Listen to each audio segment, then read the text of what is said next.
println hello world. Awesome, awesome. Fantastic. That was quite sexy, Richard. But you know, 1 plus 2, I don't know about you, but I can do it in my head, and printing stuff around the screen, that's not particularly useful, right? So can we test out more interesting feature in the Java library using this? Yeah, let's start talking about some of the new features we've got in Java 9.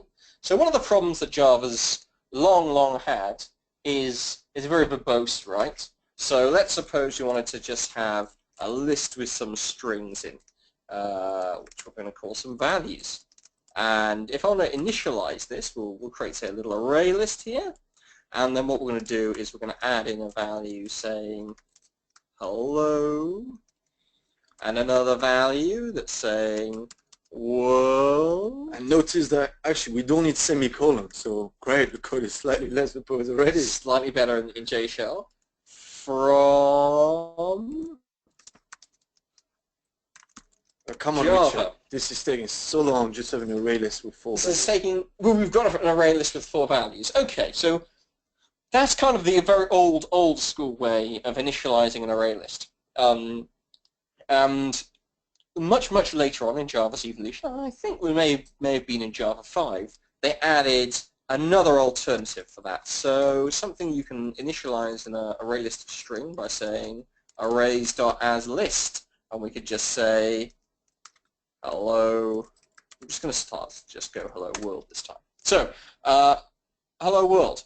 But there's a little bit of a kind of weird characteristic of this arrays as a list implementation, isn't there? So what if we try to modify those values, Richard? Yeah, or if we try and modify, exactly. So if we want to add a new value in, so from, boom, unsupported operation exception, it throws an error saying you can't add anything to the array list. Now, you might think that this means it returns an immutable list, a list that doesn't have the ability to be modified, or which you're going to hand out in a thread-safe manner to different parts of your application, and also ensure different parts of your application don't get coupled together by sharing a certain mutable state. But that's not really true, because we can say values.set, for example, and I could change the first element in that array list. So I can now get from world. That's weird, from world. So it's kind of this weird thing where it's kind of mutable and it's kind of immutable. And the other problem with the arrays.list approach is it doesn't really scale out to different types of collections, right? Suppose I want to set a string. Well, I've got to kind of have this weird thing where I initialize a hash set and then pass the parameters in and then do arrays as list as a parameter to that. So again, hello world there. So that gets me a set, but that's, again, it's pretty bulky, pretty verbose. But Richard, come on, you've teased me enough here. You know, I get it. Creating collections in Java is really verbose, and we get a sort of a weird, half-weight, unmodifiable sort of collections-ish. You know, ideally we want something nice and concise and get immutable collections. What does Java 9 do for us? Exactly. So let's call this new values to indicate that it's really the Java 9 version. So we've got a list of hello world, and that's going to, list.of is going to return us an immutable list implementation. So if I try and say new values.add, I love the tab completion in jshell. Like that, we get an immutable version with no unsupported operation exception. And if we, for example, have the set operation, which did work on the old ArrayList version, so from, say, the first index, that would also throw an unsupported operation exception. So that's great. That's great. Fantastic. But Richard, I'm really curious. You know, like, it's great. We've got a sort of collection factories. You know, some of that has been available in other collection frameworks, including Google's Guavas. Yep. But why did the language designers not include syntactic sugar for this? Is there a reason? Oh, you mean something like that, which is going to be some kind of error. Illegal start of exception. You're going to jail. Well, the thing is that modifying the Java programming language comes at a very high cost. You have to update documentation, you have to update IDEs, you have to update compilers, you have to go around and change lots of different things. And the other thing is, if you're going to introduce a new syntax like this, you also need to think about what would its uses be. Like something that people might want to do, for example, is initialize JSON objects, for example, with this kind of thing. And that means you either need to hard code it to be some, say, built-in JSON library, which doesn't actually exist, or you have to give some extension point for other people to initialize things from. So it's nice, I can see why other languages do that, but you kind of either get to a point where it's a very, very complicated and time-consuming feature that would possibly delay Java 9 even further, or something that is just not very useful. That sounds like a good engineering trade-off. We get 80% of the benefits for sort of a low-cost say, just an enhancement to the library. Sounds great. But Richard, you know, list, sets, that's all fine, but you know, I'm a big fan of maps. You know, I feel like maps are being left out here. Is there like some goodies for maps as well? Well, let's go through the set thing that you just mentioned, because I've not quite shown this to everyone listening on the webinar yet. But we can also initialize a set of values, as you just said, here. So we can say hello world, and this will give us an immutable set as well. So just as with the list, if I try and add another thing, I can't change it. People already get the idea at that point. But as you say, maps. Now, where are you from? So I'm from Belgium, Richard, from Brussels. Brussels, lovely city. Love the beer, love the waffles. Do you know how many people are in Belgium, in Brussels? About 1.1 million, Richard. 1.139 million, to be precise. Wow. What about yourself, Richard? Where are you from? I'm from Cardiff. Love Cardiff. Great football team. Great football team. Yes. And do you know how many people are in Cardiff? Is it 341,000 people? Yeah, it is. Wow, you really know your city population. So let's try and use those values to give an example of how we instantiate a map in Java 9. So we're going to have a map from string to integer, the name of the city to the number of people who live there. And we're going to say map.of Brussels to 1.139 million.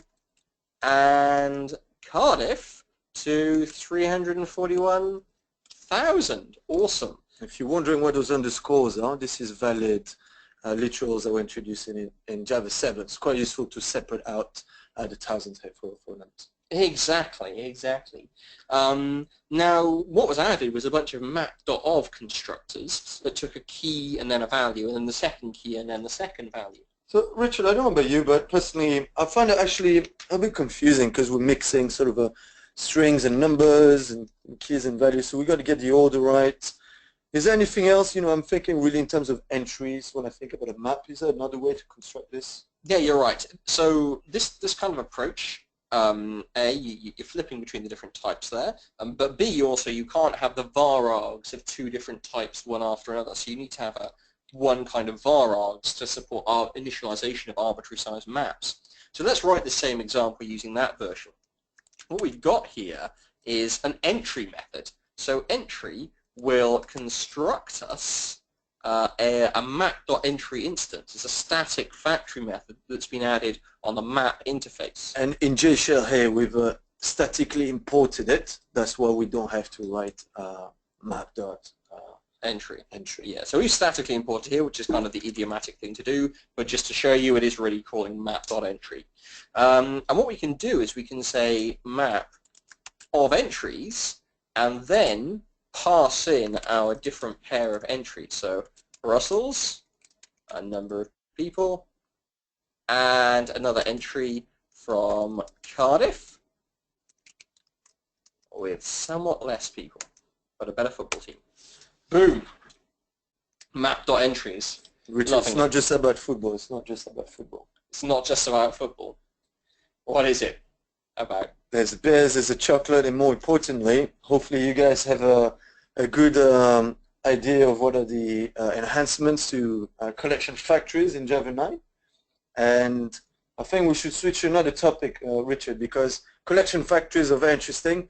But yeah. Java 8 introduced, the Stream API, very declarative way to process collections. Absolutely. So talk to me a little bit about streams, Richard. Well, streams have been necessary around since Java 8. And there's loads of information about streams themselves. We won't really be talking about the details of that particularly today. What we will be talking about is the new stream features that were added in Java 9. So the first thing that I'm going to mention is the fact that stream had an of nullable factory method added to it. So I can say stream of nullable, and if I pass in a null parameter, it'll give me an empty stream, and if I create a stream with a value in like that, it'll give me of nullable with a value in, it'll give me a stream with a single value in. That's okay. So why might I want to use this feature? Well, let's suppose we have some settings that we have. We've got a few different properties which we can look up a value from. So Java by default provides a property called user.home that refers to your home directory, but maybe you want to give people the ability to override that and provide a custom one, say, which I'm going to call a user home property. So if we see what happens here, if we look up system.get property for user home, we'll see it returns a null value. And what I actually want to do is take my list of settings, and whichever one's the first one in the list, I'm going to pick as my property to my property name to actually initialize the properties from, and then it'll kind of fall back to whatever else we have. So let's try and code that up. So that sounds like a stream pattern where we want to map between the strings here and call get property retrieve.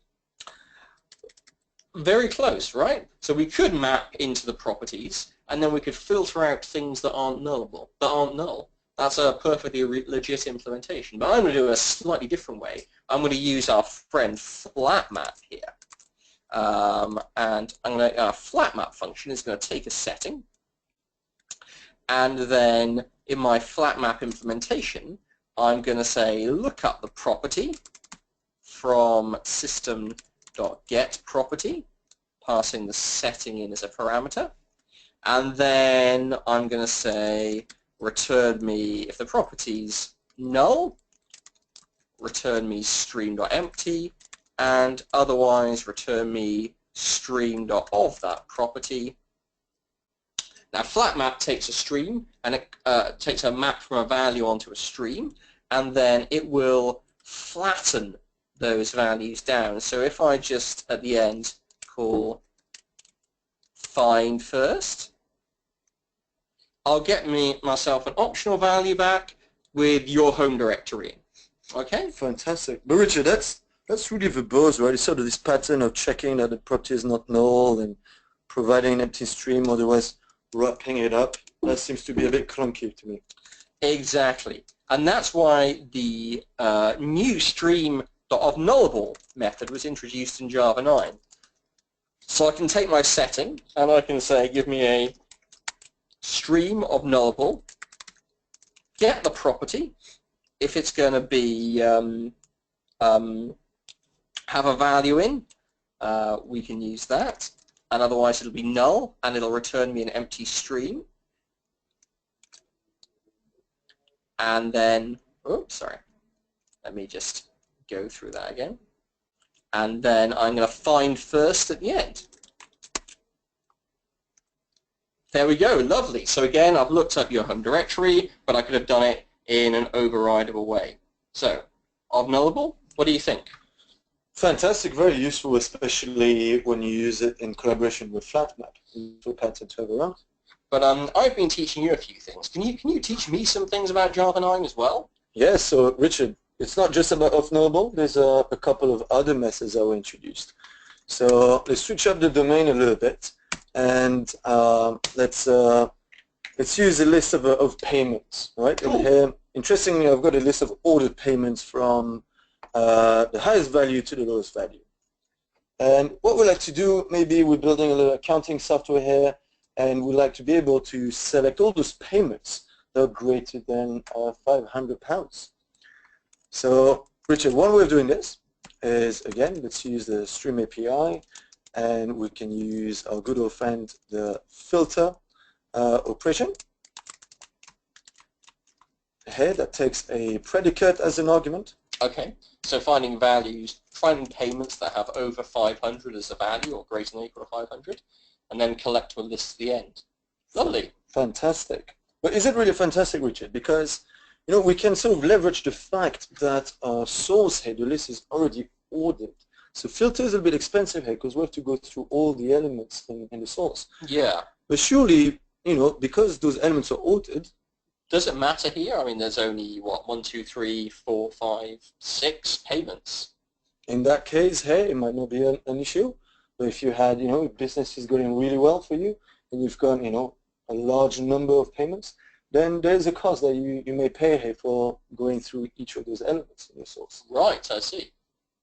So another way to solve this problem, and that's a new method that was introduced in Java 9, is takeWhile. Ooh. So takeWhile also takes a predicate. So we'll use payment.get get value greater than 500.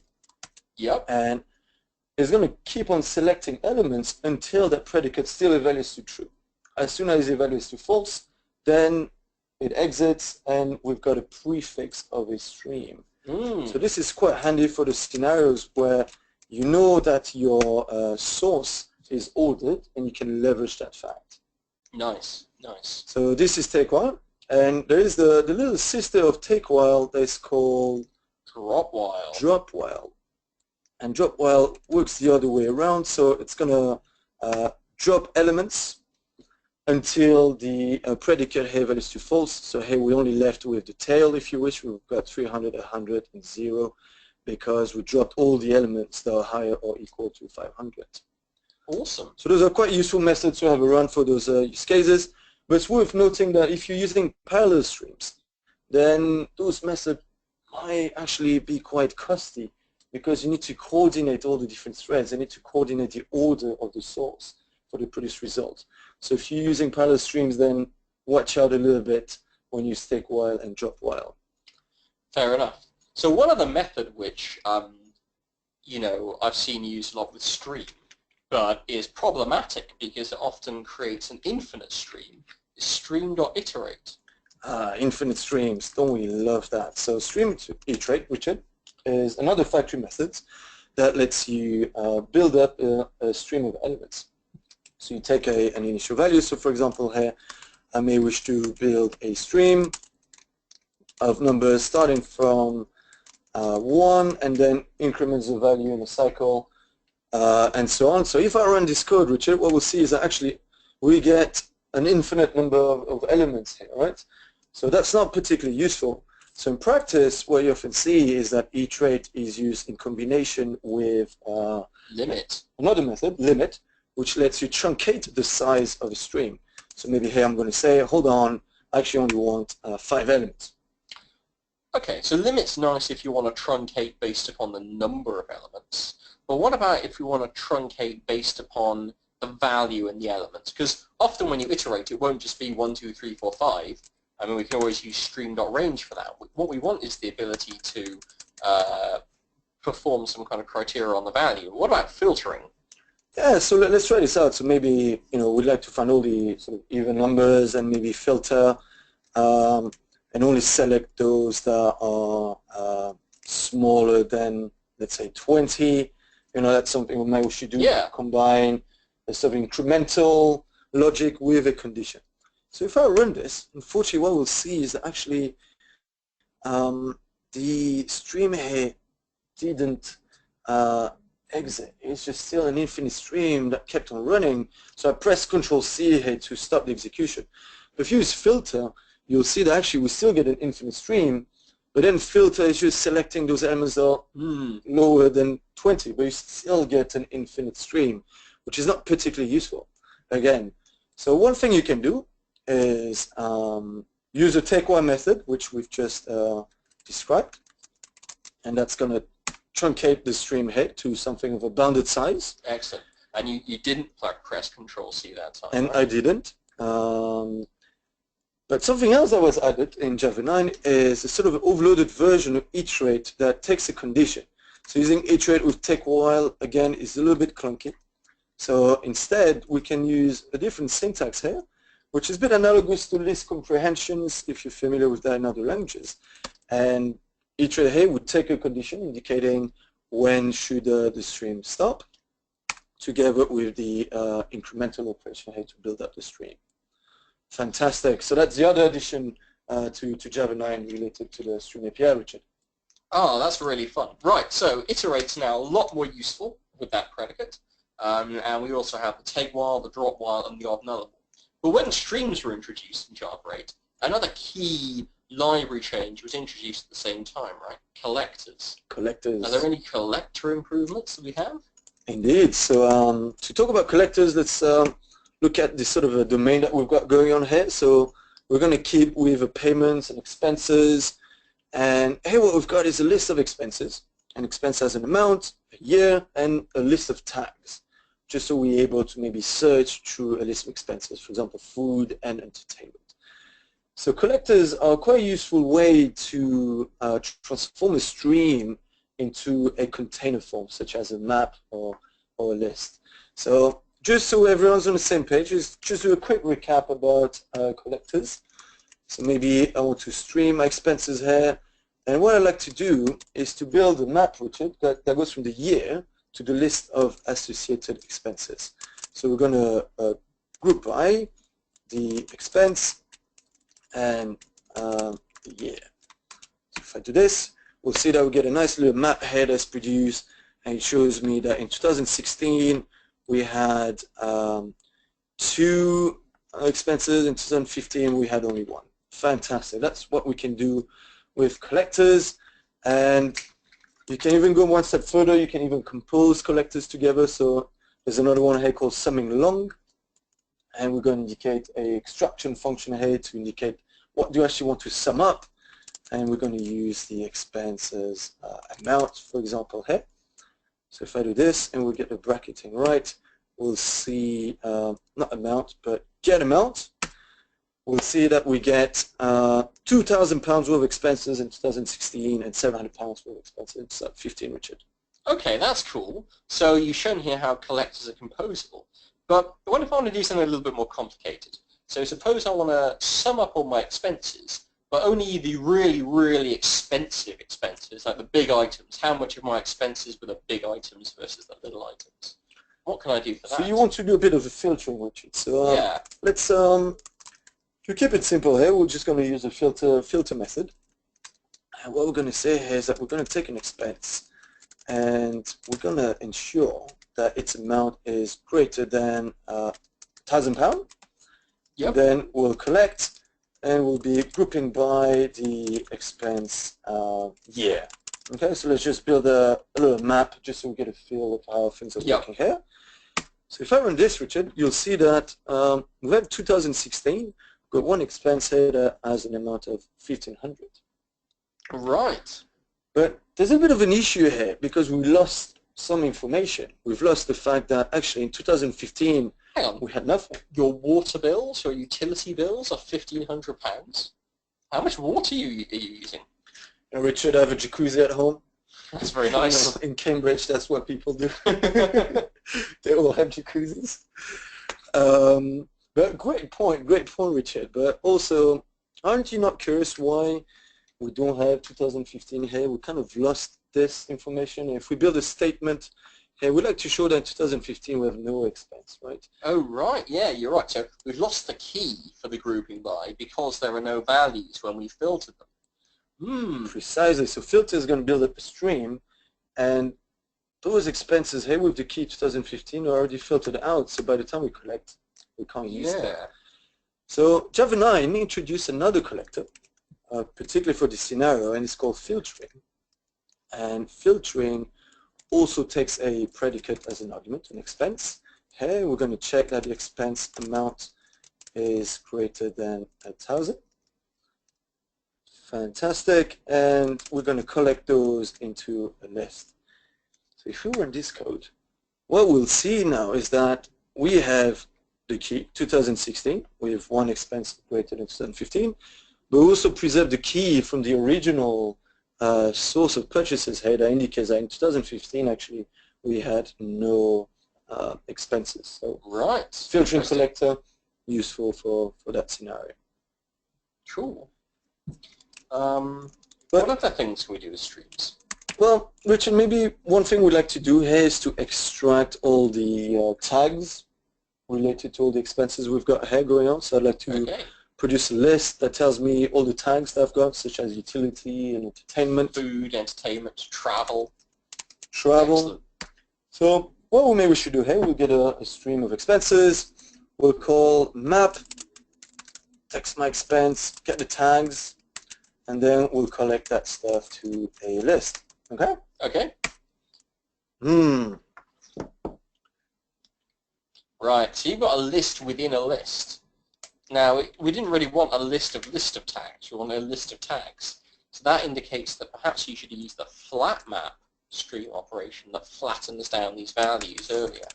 Yeah, so you're completely right here. A nested list are not particularly useful to work with. So let's use Flatmap here, and given expense, we're going to get the tags, and then we'll stream that, because that's what Flatmap is expecting. And if we run this, we'll get a continuous list, and we may also wish to, get rid of those duplicates, so we could add a distance. I don't know. I like entertainment being in my list of tags twice. Shows you're having fun. I think we should have a special tag called beer, just for you. Beer. Is that what the second entertainment tag really means? Yes. Excellent. But, that's one thing, but we may also wish to be able to tell the list of tags for each associated year. Right? Something a bit more complicated. So if we follow through this example here, we'll want to collect. Again, our favorite friend, grouping by here, and we'll build up a map for the where the keys are the years. Fantastic. But then, as a downstream collector, what we like to be able to do is to extract the tags. So we'll extract the tags here, and we're going to store all of those guys into a list. Okay? Or maybe we could even store them in a set in this case, because we've got duplicates. Indeed. So as you can see here, well, it doesn't really matter, does it? Because we've not got any duplicates within the list. But we've got the same problems you had before, haven't we? We've got a list of lists. Indeed. And have a guess, Richard, what's going to be the collector to solve this problem? Well, I'd like to use flat mapping, but it doesn't exist in Java 8. You're saying it's existing in Java 9? So in Java 9, flat mapping was added. Awesome. And mapping existed in Java 8, and flat mapping was added in Java 9. And the difference here is that, again, we can't just provide a list here as a extraction function. We need to provide a function that returns a stream. Right. So we're going to take our expense, going to get the tags for it, and then we can stream that and indicate it. We could use a set here. So again, let's use a set. And what you can see here, the result here that's provided is the year as a key and a set of associated tags for that year. So much, much more useful and easier to work with than a nested list, Richard. Excellent. It looks like you're having fun. Food, entertainment, travel, and your utility expenses are mainly jacuzzis. Indeed, Richard. So, we've talked about streaming collectors. So those are really two data types here, or two APIs that are really useful in Java 8, and they're a little bit better now in Java 9. But something that I particularly enjoy using, Richard, is the optional data type, because it has great benefits from a modeling point of view, and also reduces the scope for bugs and null pointer exceptions in Java 8. So is anything added to optional in Java 9, Richard? Yeah. So we've got our optional type. So I'll give you a little example here where we're going to get our setting, and we're going to look up settings by the name of that setting. Okay? And that lookup function is just going to get the command line property. Okay, so as before, if we did say user.home, we'd get an optional of setting.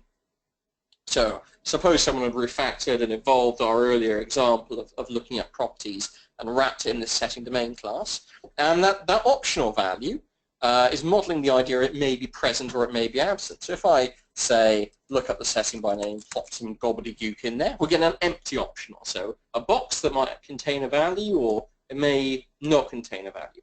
Fantastic. So make it explicitly available to the caller head that you need to check whether you may or may not have a value, but the API makes it explicit. Love it. Exactly. So if we look at what we were doing earlier with our setting names, and we try and apply that same example, but using this lookup, we'll see what we get. We get setting names, and we're going to stream them, and then we're going to map each of those settings to look up the setting by name. So we can do that with our a method reference on the lookup setting by name method.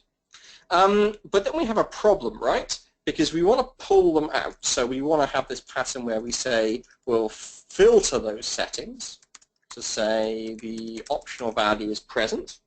Yeah. Then map those values out of the optional box again. And then let's just find first as we did earlier. So let's, assuming I've not typoed this, let's see what happens. Well, we get the user Raul Gabriel Irma. But this here, it's really an anti-pattern, isn't it? But Richard, we write Java here. We love Java. We don't like to write a lot of verbose code, Richard. We want to make our code more concise and readable. We don't like clunky patterns. You're right. And this is a clunky pattern. What we're going to say is for every optional value, is it present? And then if it is present, map it into that value. So there's a nice improvement on this front in Java 9. We can take that same Flatmap approach that we saw earlier. Richard, I feel like there's a general trend with Java 9, and it seems to be called Flatmap, Richard. I think it's adding Flatmap where Flatmap didn't exist before. And there's a method on optional that returns a stream, so it converts an optional, which could be one value or it could be no values, into a stream, so a sequence of values. So the stream will either have one value or it won't have any value. And the main use of this stream method is for flat mapping streams of optionals into streams of plain values where the optionals are present. I like that one. Awesome. And just as before, if we say took system and we set the property of say user home to be / somewhere else, then we would get that somewhere else because that was our overload to the method. Okay? What do you think? So we've got optional streams, so quite a nice way to integrate with the stream API. But something that I miss out with optional, right, is that we always only think about the case that there is a value and then we should perform an action based on that value, right? If it's present, if it's available. But what if there isn't a value in the optional? There doesn't seem to be an API for dealing with that extra case if the option is empty. Well, that's a great question because that's another thing that's been added in Java 9. So let's suppose you're going to an airport. You like travel. We saw your expenses report from earlier, right? So you're going to an airport and you want to get to the airport website. You want to check in at the website. Yeah? So if you're going to check in, you need to provide a booking reference. Okay, so I've got a little booking reference handily lying around in here in context from London City Airport to Antwerp Airport. Antwerp Airport. Oh, convenient, Belgium. Yeah, Belgium. So you might want to check in for this flight. So the airline's website is going to have to look up the booking associated with this booking reference. Then if the booking's there, it's going to give you your check-in page. And then as you say, there's the other case, isn't there? That case where you want to display the missing booking page. So okay, it's just a little command line example, but I can show you, for example, our fantastic UI, fantastic UX, and how this is going to work. We can display the missing booking page. It's going to print out missing booking on the command line, right? So if you need a UX designer, which is available. Richard. Don't hire Richard. Okay, so what happens if we got the booking? Well, we can look up our booking using this convenient lookup booking method. So maybe that's talking to a database or some other, maybe a NoSQL store. Maybe it's just a flat file. Maybe it's an in-memory cache. Who knows? We'll look up the booking for the booking reference. And, what we can say is if that booking reference is present already in Java 8, display me the check-in page. So there's a nice little method on this optional class called ifPresent. Tab completion is given game away here. And we can say display the check-in function, and that'll invoke that if the value is present. So here, my booking says, hey, we're going to check in London City Airport to Antwerp. It's a very nice fluent style API here. Love it. But Richard, what if, the booking reference is not there? What if we can't check in? How can we deal with that case? It's pretty problematic. I mean, with Java 8, what you'd have to do is call the isPresent method and then put an if statement, then pull it out or whatever. That's an anti-pattern. That's what we're trying to get away from. It is. But Java 9's fixed that, right? So I can say if present or else. And then that takes two functions.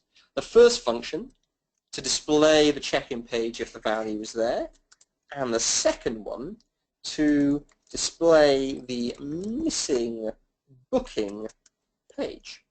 So if it's there, I'll say London City Airport to Antwerp, and if the booking reference is, some nonsense that some person's just typed in, they've typoed it, there we go, blah, blah, we will get the missing booking page. Okay? Fantastic. I think it's really convenient, and it's still in the same spirit of sort of the fluent style APIs that we've been seeing in Java 8, so that's a nice little addition. And there's another one as well that fits in with your theme of finding the missing cases. So it's often the case if you have an optional that you want to do some function that returns an optional and then compose it with another function that may also return an optional. But Richard, is there something called or-else get in Java 8 that lets you use this sort of extra case? Sort of. So if we've got an optional, so we say the first function returns its optional, and then we call or-else get, that or-else get has to return a value.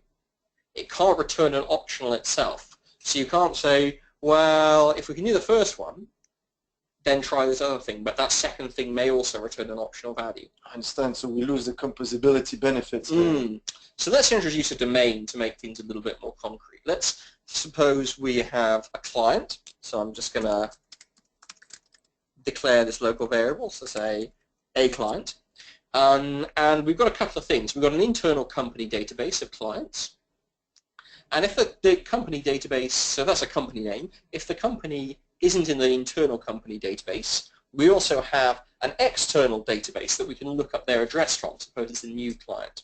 So I can do something like find the client, passing in that client variable, and that will return its address. So they're in London. And then we also have a lookup company details, so some kind of fallback function, which probably won't know about this person because it's a genuine client.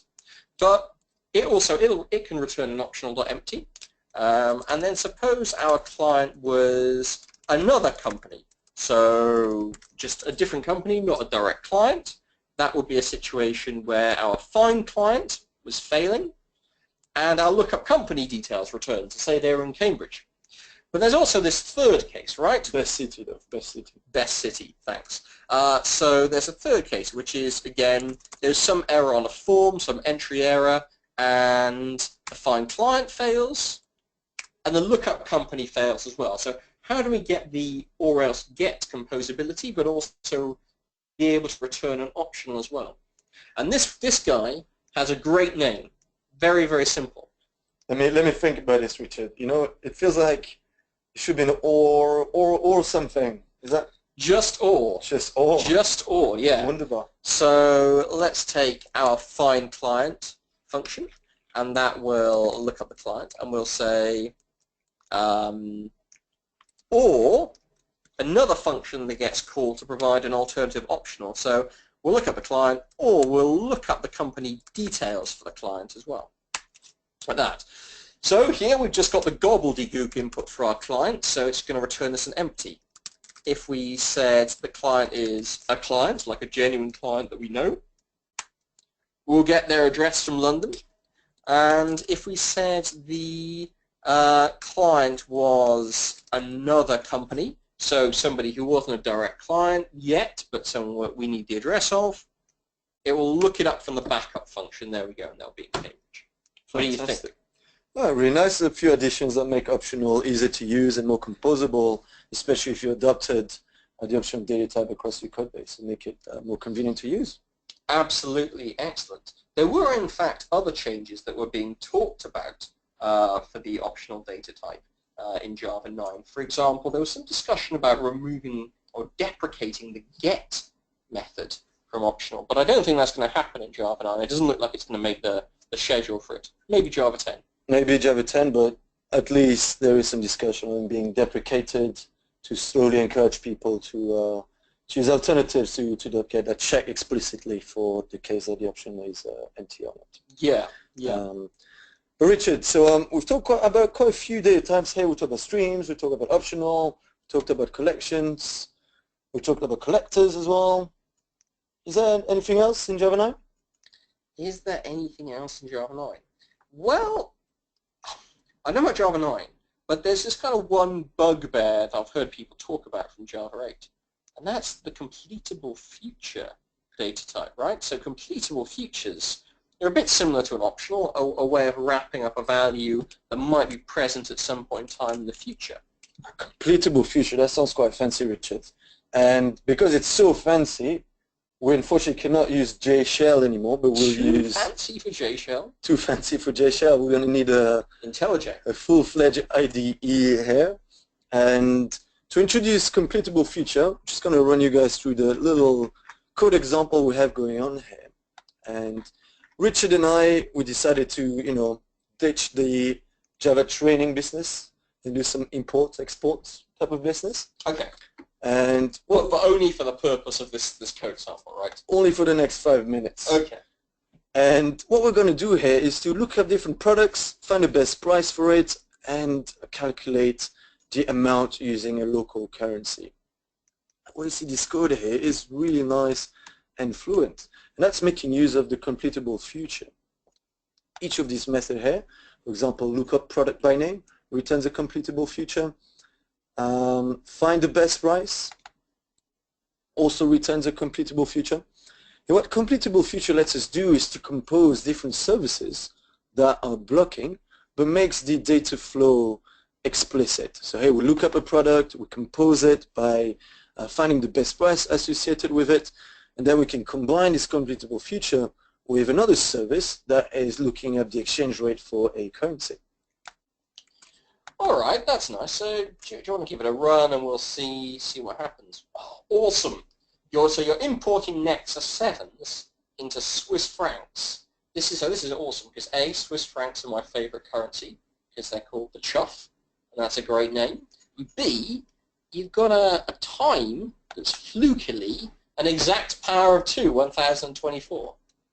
Isn't that convenient? Isn't that convenient? Yeah.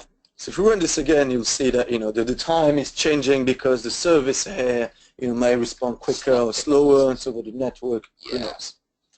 But Richard, what's one of potential issues here? Because we've got this code here, and we are blocking the main thread here. So we're blocking the main thread, waiting for the result before we can actually print out some sort of summary about the best price. Well, I think because what you've got here, Raoul, isn't it? You've got communications that can go over the network to other services.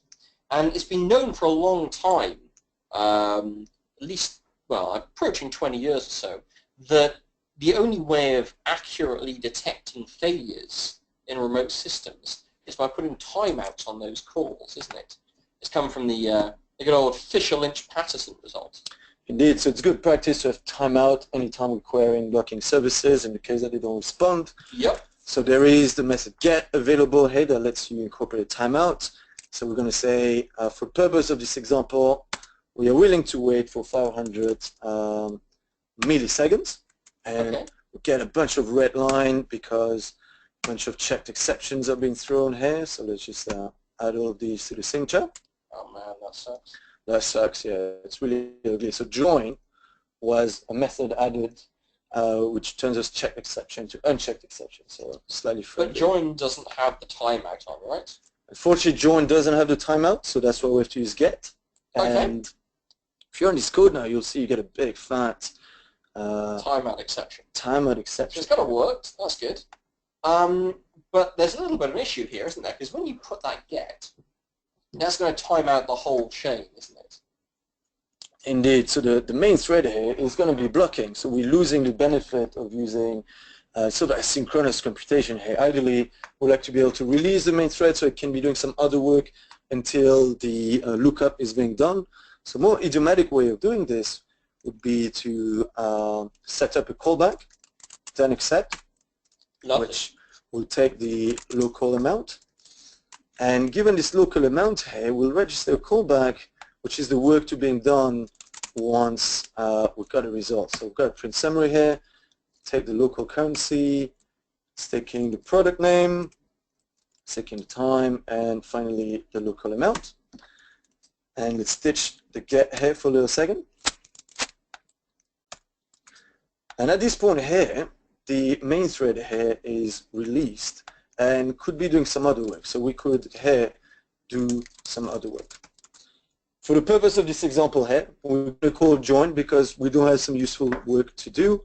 But as you'll see here is that by using this different way of writing things, we'll get a similar output. So we're in this code and we can see Nexus 7 costs 600 chops. We're using a callback approach instead of blocking on the main thread. But Richard, again, the problem with this is that we don't have a way to specify a asynchronous timeout. The only thing we've got in Java 8 is .get, which is going to be blocking. Okay, so it sounds from your line of discussion like we've added a support for asynchronous timeouts in Java 9. Indeed, so in Java 9 there is a new method here called conveniently or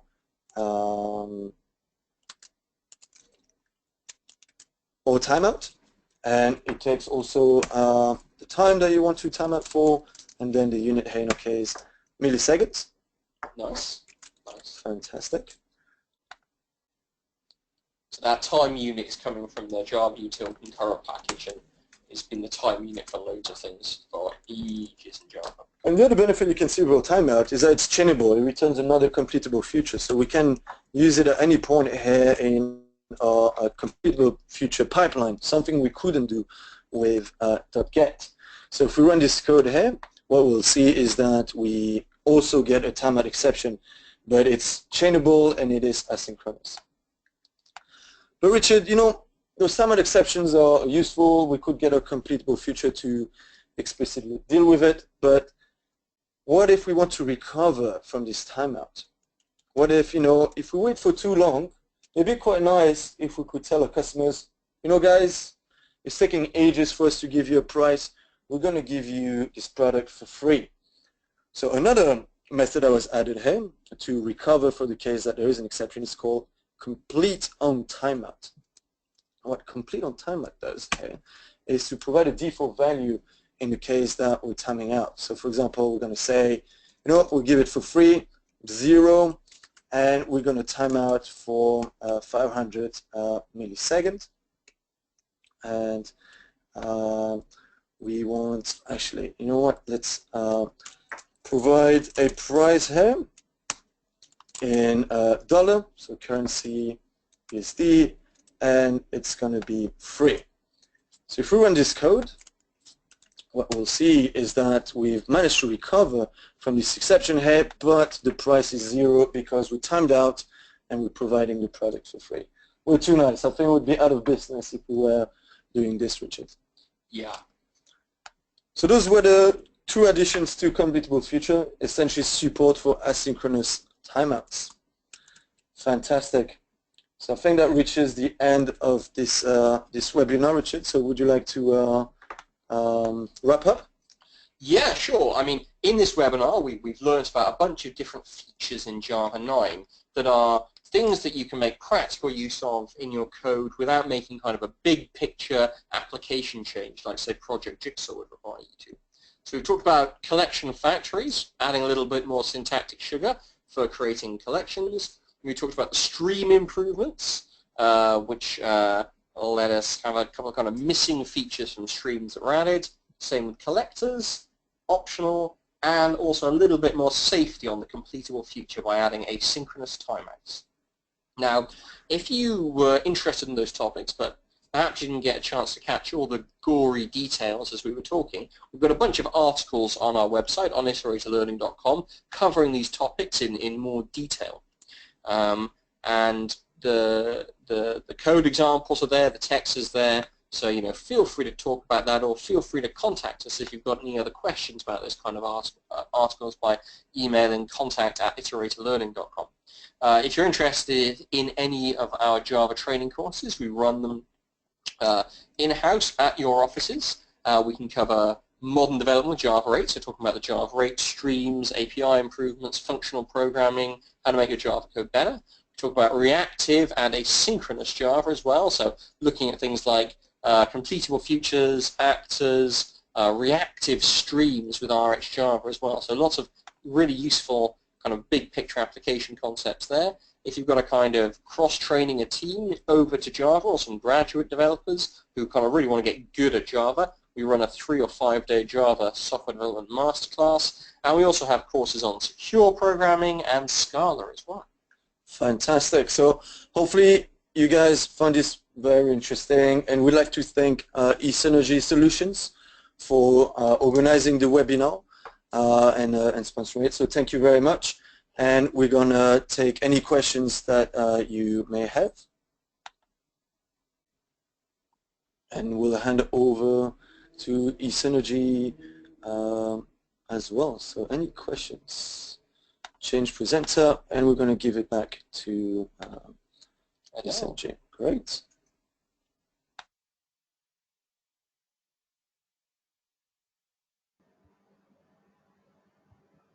Yeah, so if anyone has any questions, please ask them through the question box, and Raul and Richard will be. Yeah, so I mean, Raul, I've got a question just to get us going here. And we've talked in detail about some of these kind of concrete code improvements that we see with Java 9. But what about kind of big picture things? I mean, Project Jigsaw is one of those projects that people are going to be talking about, right? Oh, in fact, we've got some gentleman here called Ricardo Santos. So Ricardo's also asking, is Jigsaw going to be present in Java 9? Yes, so Richard, so JDK 9 adds a new module system to modularize first the JDK itself and the way we structure and build applications. So that's going to be the flagship feature for Java 9. We didn't cover in the webinar because we focus on API enhancement. And currently, JDK 9 is proposed to be released in June 2017, and the module system is the flagship feature for it. Yeah, so Project Jigsaw, as you mentioned, is a modularity system for Java that's going to kind of split up the core of the JDK and also let you modularize your own code more easily. So a bit like OSGI, but kind of baked into the core of Java instead of being class loaders all over the place. Indeed, and you'll have to set up an extra file, module info, that shows you the dependencies on your application. And someone has a question, where's the code examples? So those are available on iteratorlearning.com, and if you go to Java articles, you'll be able to see all the code examples that we covered today, and eSynergy will also make this webinar available on YouTube so you can recap later on in your own time. Yep. So, Richard, another thing that I find, quite verbose in Java is the way that we declare the sort of a little simple classes with a couple of fills, a couple of getters and setters. It's really verbose. Different programming languages have these ideas of value classes or value types, or even struct that make this really convenient to use. In Java, usually people refer to the Lombok project to make use of that. It does a bit of code generation. But is there anything coming in Java 9 potentially or in the future to solve this problem? Well, I'm pretty sure it won't be coming in Java 9, but maybe in Java 10, maybe Java 11. Who knows at this point? There will be Project Valhalla. Now, you can look at the details of Project Valhalla on the OpenJDK website. If you just Google around for Project Valhalla, that's V-A-L-H-A-L-L-A. And Project Valhalla is a way of implementing value types on the JVM. Now, I don't think they've agreed a specific syntax yet, so it's not 100% sure that it's going to be syntactically as concise as you might want it to be, but I suspect it will be. More interestingly though, Valhalla is going to offer a value type semantics, so equals and hash code based upon field values within the type, and better cache locality. So instead of having a pointer in direction to a heap object somewhere lying around, if it's just a field and a local variable, it'll be sitting on your stack. Fantastic. So it's really great to see that the Java ecosystem is really flourishing. Right? Java 8 introduced really the functional programming paradigm to Java, make it convenient to use. Java 9 is building upon that and adding enhancement to the API to make things even smoother.